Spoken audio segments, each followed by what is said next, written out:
Grug sits by the fire, listening to the tribe's town crier deliver the evening news. This season, total valley production grew by 2%, the crier announces. Tribe nods solemnly, as if this means something important. The hunting availability rate remains at 4%, the crier continues. More nodding. The cost of goods index rose by 3% compared to last season. Even more nodding. Grug nods too. Then leans over to his neighbor and whispers, "What does any of that actually mean?"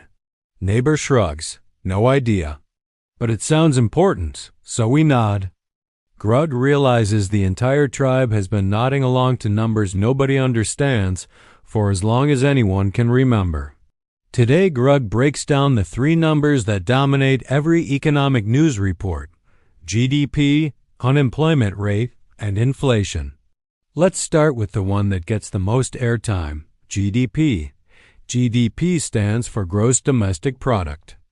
In simple terms, it's the total value of all goods and services produced within an economy over a given period. When the crier says the valley's production grew by 2%, that's GDP growth. The economy, in aggregate, produced 2% more value than it did in the same period previously. On the surface, this seems straightforward. More production, generally good. Less production, generally bad. But here's where the nuance lives, and it's nuance that matters. GDP is a measure of total economic activity. An economy can grow robustly while the benefits flow disproportionately to a small portion of the population. GDP growth and things are getting better for the average cave person are related, but they are not the same statement. GDP doesn't distinguish between activity that improves well-being and activity that's neutral or even reflects problems. A natural disaster that requires rebuilding effort can increase GDP despite representing a net loss of well-being. GDP per capita matters too. An economy can grow simply because the population grew, without each individual being better off. GDP per capita gives a rough sense of whether the average slice is growing, though even this average can mask different experiences. The takeaway: GDP growth is a useful headline indicator, but GDP alone says little about your specific situation. Grug picks up unemployment number and turns it over in his hands like a strange rock. Percentage of the labor force without work, but actively seeking it, Grug reads aloud. Grug pauses. Notice the phrase labor force. Grug repeats it slowly. This is where Grug almost got fooled. Grug initially assumed labor force meant all adults, or everyone of working age. Grug was wrong. Grug pulls out cave wall and draws three groups. Group 1. Cave people who are working, counted in labor force. Group 2. Cave people who are not working but actively looking for work, also counted in labor force. Group 3. Cave people who are not working and not looking, retired, in training, caring for family, or simply gave up looking, NOT counted in labor force at all. Grug stares at Group 3 for a long moment. If a cave person searches for work for months, finds nothing, and eventually stops searching out of discouragement, they disappear from the calculation. Not counted as employed. Not counted as unemployed. Simply not counted. Grug sees a troubling possibility. Unemployment rate can go down, not because more people found jobs, but because they stopped looking. Scenario 1. 100 cave people in labor force, 10 unemployed. Unemployment rate 10%. 5 of those 10 find jobs. Now 5 unemployed out of 100. Rate 5%. This is the good version, real improvement. Scenario 2. 100 in labor force, 10 unemployed, rate at 10%. But instead, 5 give up searching entirely. They exit the labor force. Now labor force is only 95 people. Still 5 unemployed. Rate 5 divided by 95, roughly 5.3%. Nearly identical headline number. Completely different reality. Grug picks up second tablet. This one says labor force participation rate.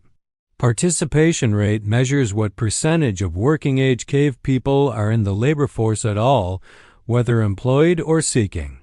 Looking at unemployment rate alone is like Grug looking at only half of cave painting. Looking at both alongside each other, that is seeing the whole picture. Low unemployment plus high participation. Genuinely strong. Same headline number. Very different story underneath. Grug carves one more thing. Underemployment. Cave person with advanced fishing skills forced to take basic berry gathering job also counted as employed. Grug's conclusion. Unemployment rate is a single number summarizing a complex reality. Always look for participation rate alongside it. Now inflation, and Grug already covered the concept of inflation itself in an earlier video. Here Grug focuses on the number itself, how it's measured, and what's behind the reported figure. The most commonly cited inflation figure comes from something called a Consumer Price Index, or CPI. The basic idea: track the price of a representative basket of goods and services that a typical household buys. Food, housing, transportation, healthcare, and so on, over time, and measure how the total cost of that basket changes. If the basket cost 100 teeth last year and costs 103 teeth this year, that's roughly 3% inflation as measured by this index. Here's where it gets more complicated and where a lot of public frustration with inflation numbers comes from. The basket is an average. It represents a hypothetical average household spending pattern. Your actual spending pattern might be quite different. If housing costs are rising faster than the basket average, and housing represents a larger share of your spending than the basket assumes, your personal experience of inflation could be higher than the reported figure, even though the reported figure is mathematically accurate. This is one of the most common sources of the feeling that the inflation numbers don't match what I'm experiencing. Often, that feeling reflects a real difference between the average basket and an individual's actual spending, not an error in the statistic. There's also core inflation versus headline inflation. Headline includes everything in the basket, while core inflation typically excludes food and energy prices because these categories are historically more volatile and can obscure underlying trends.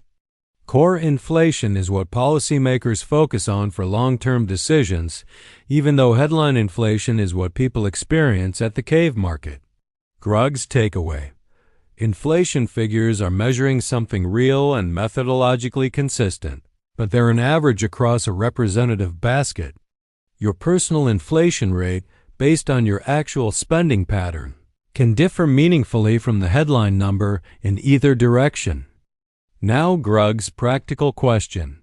Which of these numbers should actually influence personal financial decisions and how? GDP, mostly useful as a backdrop indicator. Sustained negative GDP growth recession has historically been associated with higher unemployment risk. For personal finance, this translates mainly into during periods of economic contraction, an emergency fund and stable footing matter more than usual. Major financial commitments, new debt, job changes might warrant extra caution. But quarter-to-quarter GDP wiggling has essentially no direct relevance to individuals. Unemployment rate, most relevant at the industry and regional level, not the national headline. The national rate is just a broad signal. If Grug's specific industry is experiencing significant layoffs, that's the signal that matters for Grug's personal job security and emergency fund priorities. Inflation. This is the one with the most direct, ongoing relevance. It affects the real return from investments and the cost of holding cash. Of the three, this is the number Grug pays the most ongoing attention to, not the monthly fluctuation, but the trend over time. Interest rates are even more directly relevant because they directly affect borrowing costs, savings account yields, and the relative attractiveness of different investments. Central bank interest rate decisions often get less headline attention, but have more direct, immediate impact on mortgage rates and loan costs. Grug's overall framework. These numbers are useful as broad context, but they are aggregate measures of an enormous, diverse economy. Your personal situation depends far more on your specific industry, spending pattern, and debt structure than on whether GDP grew slightly last quarter. GDP measures total activity. The unemployment rate measures the labor force specifically. Inflation figures measure price changes across an average basket of goods. Inflation and interest rates have the most direct relevance. GDP and national unemployment are more useful as broad background context. The tribe will keep nodding along to the evening crier's numbers. Grug now knows what they mean. Grug knows which ones are actually worth paying attention to and which ones are mostly just noise that sounds important. Next video, Grug discovers financial advisors. Tribe assumes anyone offering advice must have Grug's best interests at heart. Do not miss it.